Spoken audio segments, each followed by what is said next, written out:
Wir als Projekt Memoria erheben den Anspruch, den Mensch im Kontext historischer Ereignisse zu zeigen. Häufig ist es so, dass der Mensch auch hier nur als Objekt fungieren kann. Er hat die Dinge erlebt, aber war ja doch eher Spielball dessen, was in der Weltgeschichte so passiert ist. Wenn man allerdings selber später zum handelnden Subjekt der Geschichte wird und diese auf unterschiedliche Art und Weise vielfältig prägen kann, dann mag das für solch ein Interview sicherlich einen zusätzlichen Reiz beinhalten, auf der anderen Seite natürlich eine gewisse Schwierigkeit. Und wenn zu guter Letzt die zu interviewende Person auch selber noch über die Geschichte geforscht hat, dann mag das auch einen zusätzlichen Reiz beinhalten, aber auch das hebt das Interview auf eine, sagen wir nun, schwierigere Ebene. Wo ist die Trennung zwischen persönlich Erlebtem und selber Erforschtem? Nun, ich hoffe, dass uns das in diesem Fall gut gelungen ist mit Herrn Professor Günther Brackelmann.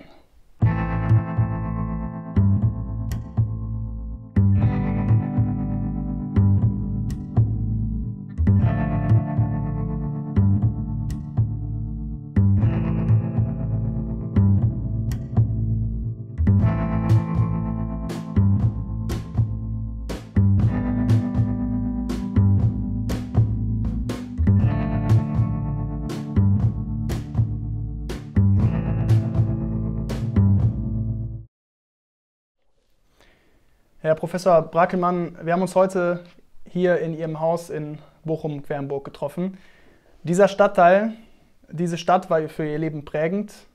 Sie sind hier am 3.9.1931 geboren und entstammen einer Bergarbeiterfamilie. Sie selber sagten über Ihre Familie, da wurde angepackt und nicht lang nachgedacht. Sagen Sie, inwieweit Ihre eigene Familie, eine für die damalige Zeit typische, die Gesellschaft in Bochum widerspiegelnde gewesen ist? Also da würde ich sagen, dass die meisten Nachbarn und auch die meisten Bochumer ähnlich gelebt, gedacht haben, wie bei uns auch. Das war nichts Besonderes, das war die typische Haltung und Denke, die Menschen in abhängiger Arbeit nun seit Jahrhunderten gehabt haben. Das ist nichts Besonderes. In welcher Form war die Industrie im damaligen Stadtbild präsent? In Quernburg gab es überhaupt keine Metallindustrie, sondern es gab am Rande des Ortes zwei Bergwerke, die Zeche Mansfeld, Schacht 5 und die Zeche Klosterbusch. Und auf diesen beiden Zechen haben die meisten meiner Verwandten von mütterlicherseits, der Lindenberger, haben auf diesen Zechen gearbeitet. Und zwei Brüder von meinem Großvater sind verunglückt auf der Zeche, tödlich. Und keiner von denen hat jemals das Rentenalter von 65 erreicht. Sie wurden alle vorher schon aus dem Verkehr gezogen, entweder die Steinstaublunge oder hatten Verletzungen, die eine normale Arbeit nicht mehr zuließen.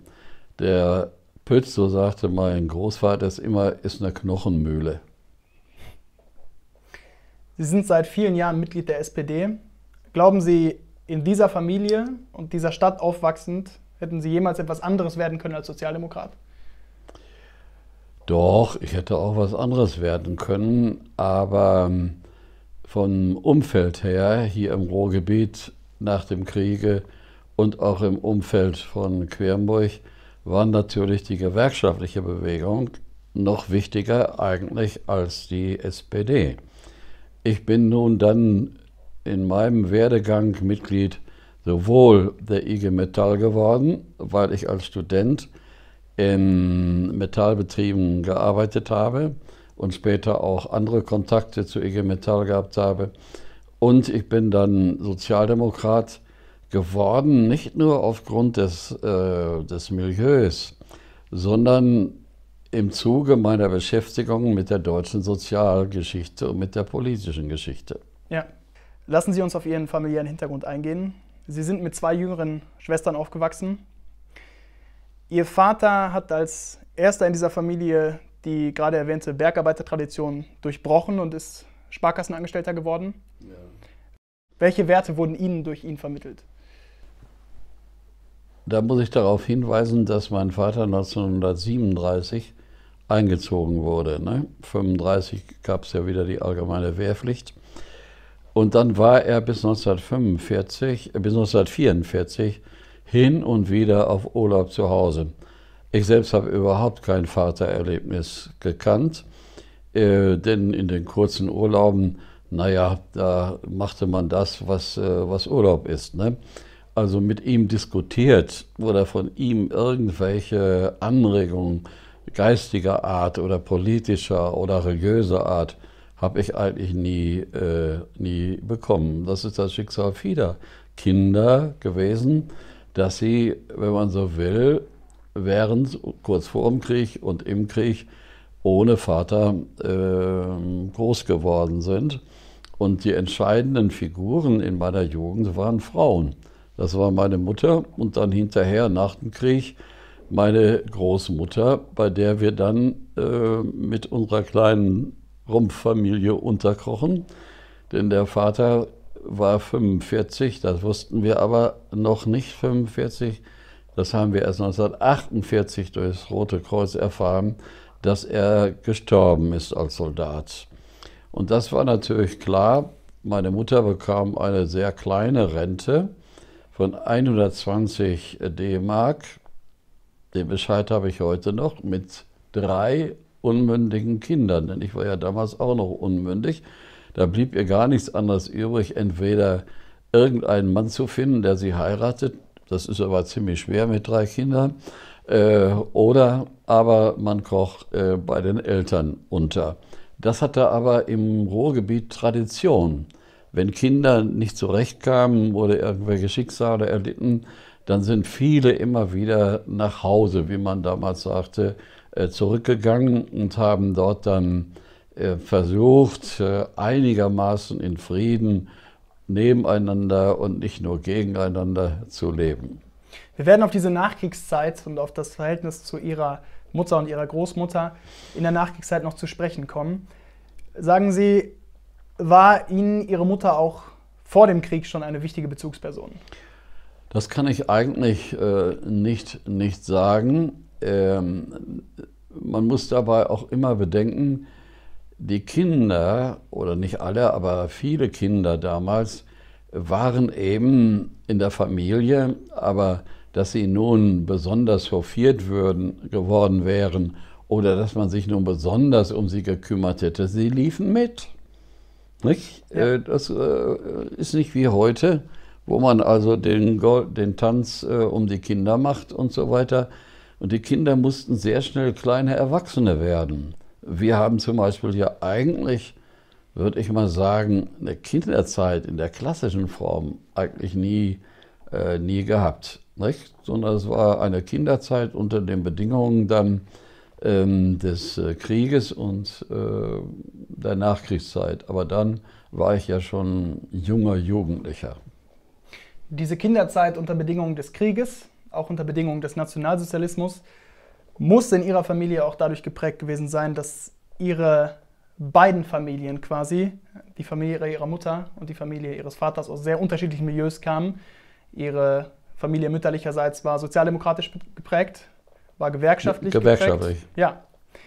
Und stand dem Nationalsozialismus eher ablehnend gegenüber, ja, während es väterlicherseits nicht der Fall gewesen ist. Nein, mein Vater selbst und sein Bruder und die ganze Familie väterlicherseits waren kleine Nationalsozialisten in einem unbedeutenden Vorort von Bochum. Das ist nicht so dramatisch.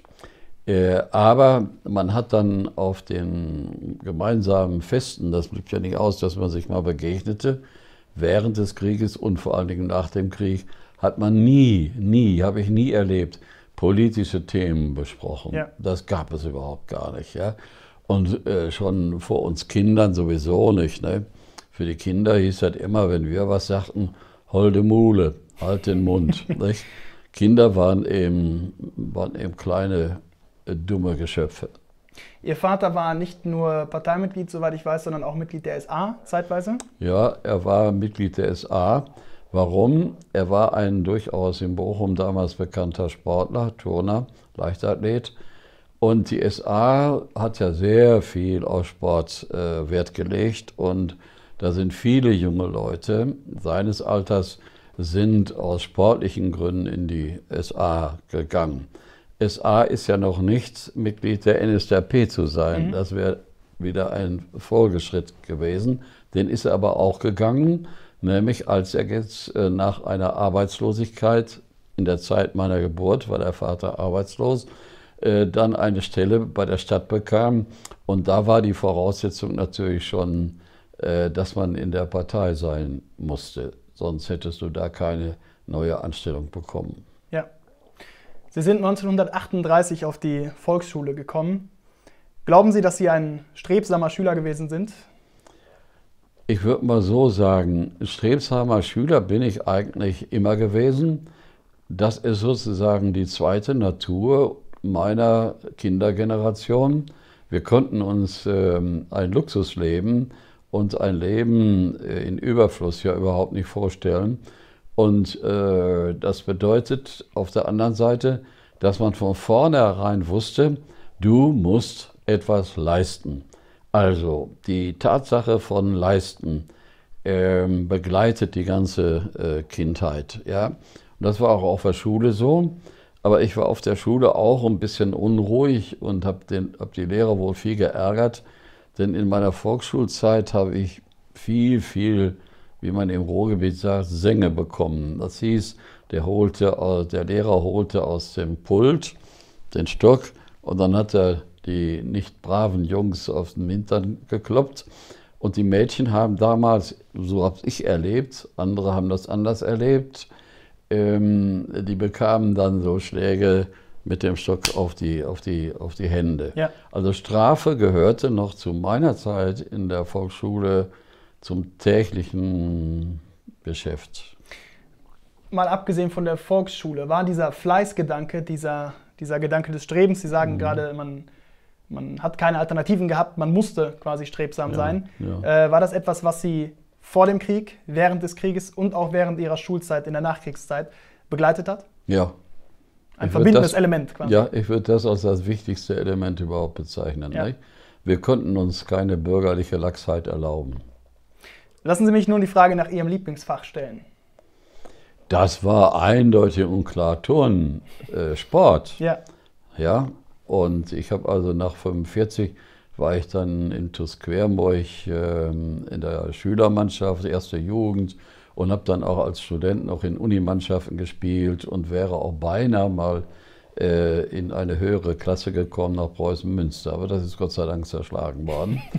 Nein, das war für mich das Wichtigste. Und in der Schule später dann im Gymnasium war natürlich Geschichte für mich ein sehr wichtiges Fach. Wir mussten dann ja auch Latein und Griechisch lernen, aber das waren die Pflichtübungen, nicht? Das hat man eben gemacht, weil es üblich war. Aber mit Wonne habe ich eigentlich gerne Sport und Geschichte. Sie selber haben sich als Nutznießer der nationalsozialistischen Schulpolitik bezeichnet. Ja, das ist ganz einfach. Im 4. Schuljahr kamen SA-Leute in die Schule und fragten dann in der 4. Klasse, wer geht zur höheren Schule? Und da meldete sich, damals war ich in Altenbochum in der Volksschule, meldete sich so gut wie keiner. Das war eine reine Arbeitergegend, ne? Straßenbahner, Bergleute und alle möglichen, aber keine akademischen. Wir hatten, glaube ich, keinen in der Klasse aus einer akademischen Familie und es meldete sich keiner. Und dann sagte die Lehrerin, hier, der Günther hier, der ist nicht schlecht, der könnte wahrscheinlich die höhere Schule schaffen. Und dann haben sie den Namen aufgeschrieben und haben dann meinen Eltern geschrieben, dass sie dafür sorgen könnten, dass ich zum Gymnasium käme, wenn ich die Aufnahmeprüfung bestehen würde. Damals gab es noch Aufnahmeprüfungen, nicht, in den Schulen. Ja, und auf die Weise bin ich dann, wenn man so will, durch die NS-Schulpolitik, die ja sehr viel Wert darauf legten, dass da auch andere Leute mal auf höhere Schule kamen, auf Universitäten und so weiter, als zu Kaiserszeiten. Insofern kann ich sagen, ich bin ein Produkt der NS-Schulpolitik gewesen. Ja. Sie bezeichneten Ihr Gymnasium, auf das Sie dann gingen, als eine bürgerlich-katholisch dominierte Schule. Ja, dieses sogenannte staatliche Gymnasium war vorrangig geprägt durch katholische Lehrer. Wir hatten nur ein oder zwei evangelische Lehrer, das waren nicht viele. Und es war ein traditionell bürgerlich-städtisches Gymnasium. Und das war aber dann in unserer Klasse schon anders, weil da auch Leute aus Arbeiterkreisen schon hinkamen. Nicht? Also die Mehrheit, mit denen ich dann Abitur gemacht habe, 1952, kamen alle nicht aus akademischen Familien, sondern kamen alles aus Unterschichten oder aus Arbeiterschichten. Ja? Das muss man sehen. Das war dann später, nachdem wir weg waren, in den 60er Jahren anders. Da kam die große Restauration wieder. Ne? Mhm. Aber vorher gibt es für die Schule etwas für den kleinen Mann Günstiges. Das ist ja jetzt kein Plädoyer für die NS-Zeit oder so. Es wäre ja Unsinn. Ne? Nur das muss man also ganz deutlich sehen, dass es so ganz bestimmte volkstümliche oder volkssozialistische Elemente gegeben hat. Ne? So zum Beispiel konnten ja jetzt auch Leute Offizier werden in der Wehrmacht ohne Abitur. Das war in Weimar und in der Kaiserzeit unmöglich. Ja. Das hat natürlich viele angesprochen. Ne? So sehr dieser Schulwechsel aufs Gymnasium für Sie selber vielleicht eine gewisse Befriedigung darstellte, so sehr missfiel er Ihrer Mutter und Ihrer Großmutter, die damals Ihre Bezugspersonen waren. Also da muss man sagen, dass sich meine Mutter und meine Großmutter und der Großvater, die haben sich nie um die Inhalte gekümmert, die ich da auf dem Gymnasium zu bewältigen hatte. Die haben immer nur geguckt, wenn es Zeugnisse gab, ob da unten drunter stand, versetzt. Und das ist auch der Grund, warum man dann schon mit 10, 11 Jahren völlig selbstständig geworden ist. Ja? Nicht? Am Anfang hat sie noch mal so Vokabel abgehört oder so, aber das war schnell wieder vorbei. Und ich musste jetzt sehen, dass ich durch die Schule so durchkam. Und das ging dann ja in der Evakuierung weiter. Ja. Da war ja keiner. Ne? Lassen Sie mich auf diese Frage nochmal zurückkommen. Sie haben in Ihren autobiografischen Skizzen, zum Beispiel Ich war ein Querenburger Junge, geschrieben, dass ja nun entweder Ihre Mutter oder Ihre Großmutter oder beide diesen Wechsel als eine Überschreitung von Standesgrenzen gesehen haben. Ja, also man muss immer dabei bedenken, die Regel war, dass bei diesen Schichten, die bei uns wohnten, der Besuch einer höheren Schule, Abitur machen und so weiter, damals kein erstrebenswertes Ziel gewesen ist. Das kommt auch alles erst später. Ja? In der damaligen Zeit hatte man ein gewisses Misstrauen gegenüber Akademikern, gegenüber Studierenden, gegenüber Leuten auf der höheren Schule und so weiter. Das habe ich dann auch noch so etwas erlebt, dass man dann, als ich dann weitermachte auf der Schule, nach einer kurzen dramatischen Unterbrechung, aber nur von wenigen Tagen, habe ich das auch immer wieder zu spüren bekommen. Man war nicht mehr so voll integriert in die Querenburger Jungenschar, ne, wie vorher. Es war immer eine gewisse Distanz dabei. Gab auch Leute, die sagten, der will was Besseres sein, der will was Besseres werden und so weiter und so weiter. Das war dann später, als ich nach Querenburg wieder kam, ich kam ja dann nach Querenburg an die Uni, ne? Ja. Waren sie natürlich alle stolz auf mich. Ne?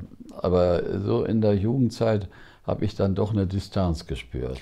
Lassen Sie mich nach der Ursache dieses Misstrauens fragen. Glauben Sie, dass man sich als vielleicht gewerkschaftlich organisierter Mensch, als vielleicht der kleine Mann damals, nicht hätte vorstellen können, dass es die sogenannten Eliten sind, die sich auch für den kleinen Mann einsetzen können?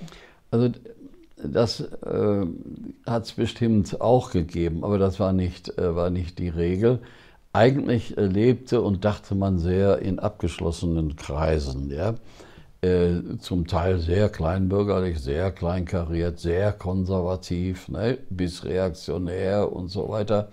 Und hatte für das, was man bürgerlich nennen kann, nicht, hatte man nicht sehr viel Verständnis. Das kommt alles, wie gesagt, erst in den Ende der 50er, Anfang der 60er Jahre. Ja. Lassen Sie mich ein Zitat von Ihnen vortragen über Ihre Schulzeit. Ich war in vielerlei Hinsicht der richtige gottgläubige Schüler aus einer NS-Familie, um die Schule zu entkatholisieren. Das haben Sie gesagt. Ja, das habe ich aber erst später erfahren, nach dem Kriege, durch einen Lehrer, der also mir dann erzählt hat, warum ich überhaupt aufs Gymnasium gekommen war. Das wäre von Haus aus, wäre keiner auf die Idee gekommen, mich Latein und Griechisch lernen zu lassen. Das war unmöglich, ne? Ja. Und so weiter. Und der hat mir dann auch die Geschichte erzählt, dass das von der Partei aus gelenkt war und dass man versucht hat, dadurch die Schule langsam aber sicher zu entkatholisieren. Ja. Die Partei hat Sie also nicht aus reiner Selbstlosigkeit aufs Gymnasium geschickt. Nein. Wir hatten eine Funktion. Ja. 1941 sind Sie zum Jungvolk gekommen. Ja. Was faszinierte Sie daran? Da muss man jetzt um der Ehrlichkeit und Redlichkeit willen sagen, dass für die meisten Jungen in meinem Alter der Jungvolldienst, das war ja noch nicht die HJ, die HJ kam ja erst ab 14, der Jungvolldienst eine wunderbare Sache gewesen ist. Da hat man gesungen, da hat man Sport betrieben, da hat man Nachtmärsche gemacht, da hat man Geländespiele gemacht. Also alles das, was Jungen in dem Alter einfach interessierte und was Spaß machte. Die Hintergründe, wofür wir ausgebildet wurden für später, die kannten wir doch gar nicht, die wussten wir gar nicht, ja. Aber die Sache selbst, die Jungvolkszeit, war eine sehr, sehr gute Zeit. Vor allen Dingen dann auch im KfV-Lager. Das war etwas, dem viele Jungen damals entgegengesehnt haben, daran teilzunehmen? Ja, natürlich. Ja. Denn das Jungvolk machte ja nichts anderes, als was von der Jugendbewegung her in der Weimarer Zeit bekannt war. Die haben das ja nur, wenn man so will, übernommen und so ein bisschen gebräunt. Aber die eigentliche ideologische Erziehung, die war noch nicht in dieser Jungvolkszeit. Die kam erst später, beziehungsweise der Versuch dann auf der Schule. Lassen Sie uns über den Zweiten Weltkrieg sprechen. Sie haben gesagt, dass Sie wenig Kontakt zu Ihrem Vater in der Zeit hatten, dass er persönlich nicht immer so präsent gewesen ist, weil er erst im Frankreich-Feldzug gedient hatte und später dann in Russland. Ja. Wann ist, abgesehen von dieser Tatsache, der Krieg für Sie in Bochum spürbar geworden? Also der Krieg wurde eigentlich erst spürbar, als 1941, 1942 die ersten Bomben fielen, die ersten Angriffe waren und vorher die Bunker gebaut wurden und so weiter. Aber das waren ja noch keine Flächenbombardements damals am Anfang, sondern da fiel mal hier eine Bombe und dort eine. Und da sind wir dann hingerannt, haben uns angesehen, wie so ein zerstörtes Haus aussieht. Wir haben Bombensplitter gesammelt und nach Größe und Farbe untereinander verteilt und so weiter und so weiter. Also das war für uns mehr ein Spiel. Ja? Das wurde dann anders, als schon Ende 1942 und vor allen Dingen Anfang 1943 mit dem Kulminationspunkt des Pfingstangriffes 1943 in Bochum, da kriegten wir Angst. Denn da haben wir überhaupt erst gelernt, also relativ spät, da sind ja schon 3 Jahre Krieg, ne? Relativ spät ist der Krieg hier uns ganz persönlich als Kinder hier bewusst geworden. Ja. Ja. Und das muss man auch jetzt sehen, dass wir dann beglückt waren, hier rauszukommen. Und zwar dann in eine Provinz, die wir eigentlich ja nur vom Erdkundebuch her oder vom Erdkundeunterricht her kannten, nach Pommern. Und nach Köslin. Nach Köslin, nicht? Das haben wir also alle mehr oder weniger dankbar begrüßt. Ja? Bei den Eltern und die hier blieben, sah das schon anders aus, aber wir sprechen ja jetzt, wie wir das empfunden haben. Und wir wurden dann in Köslin ja auch großartig empfangen auf dem Bahnhof von der Kösliner Hitlerjugend und dem BDM und so weiter. Und die zogen mit uns dann durch die Straße zu dem Haus, von dem aus wir dann auf die Familien verteilt wurden. Das war also eine Bombenstimmung. Und in Köslin gab es überhaupt keine Bombenangriffe. Die hatten überhaupt noch nichts vom Krieg unmittelbar gemerkt. Ja. Ne? Sie wurden auch deshalb evakuiert, weil Ihre Wohnung zerstört worden war? Ja, aber das wäre auch ohne Zerstörung geschehen. Okay. Es wurden ja die Schulen evakuiert. Ja. Und da spielte dann die Frage, ob da die Wohnung existierte oder nicht, spielte keine große Rolle. Und Sie sind mit Ihrer Familie gemeinsam oder mit dem Jungvolk? Also ich bin zuerst alleine nach Köslin gefahren, habe auch dort dann bei sogenannten Pflegeeltern gewohnt. Und meine Mutter kam dann wenige Monate später, nachdem sie noch ein Kind geboren hatte, kam sie dann nach Köslin nach. Aber wir wohnten nie zusammen, weil es überhaupt keine Wohnung für 4 Personen gab. Ich bin immer dann bei einer anderen Pflegeelternpaar gewesen, aber nicht weit von da aus wohnte dann meine Mutter auf einem Zimmer mit 2 Kindern. Wir haben diese Zeit, es gibt auch andere Beispiele, die bedeutend besser sind. Wir haben diese Zeit in Köslin eigentlich nur bedrückend erlebt. Die Bevölkerung hat uns nie akzeptiert. Wir waren eben Flüchtlinge und Flüchtlinge werden in der ganzen Welt nicht akzeptiert, mit entsprechenden einzelnen Ausnahmen. Ja?